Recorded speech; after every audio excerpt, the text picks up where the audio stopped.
กราบผมนักเรียนในร้อยธีรยุทธ์โคตรวงศ์ชั้นปีที่3ตอนสังคมศาสตร์เพื่อการพัฒนา2เลขที่4การใช้ทัศนสัญญาณทางทหารท่าที่1เตรียมตัว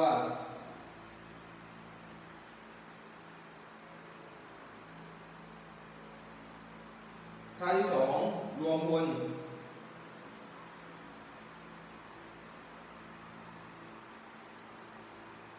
ท่าที่3ข้าพเจ้าพร้อมท่านพร้อมหรือยังท่าที่4ไปข้างหน้าหรือตามข้าพเจ้า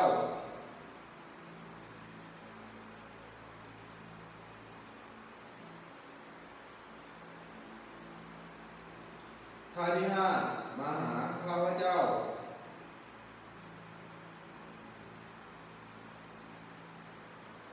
ท่าที่6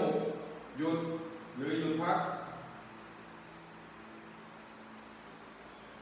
ท่าที่7รูปขบวนหมู่แถวตอน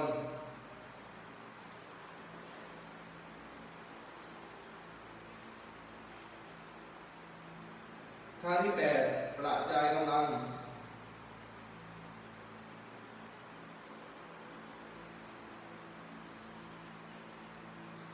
ท่าที่9ถูกโจมตีทางอากาศ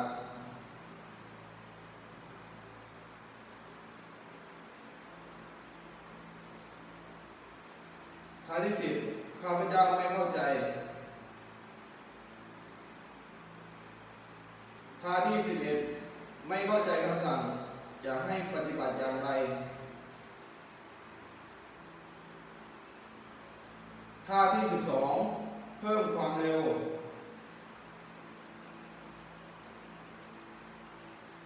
ท่าที่13เริ่มยิง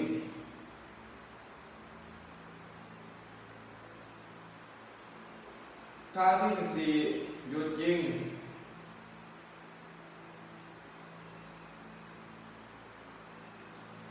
ท่าที่15เลี้ยวซ้ายหรือขวา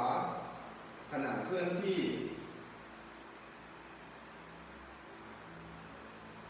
ท่าที่16เตรียมปฏิบัติการ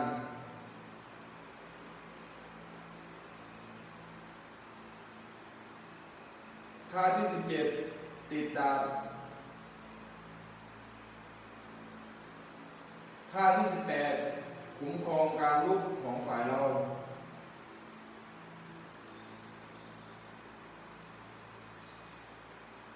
ท่าที่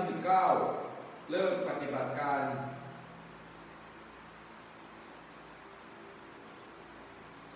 ท่าที่20สัญญาณเตือนภัยนิวเคลียร์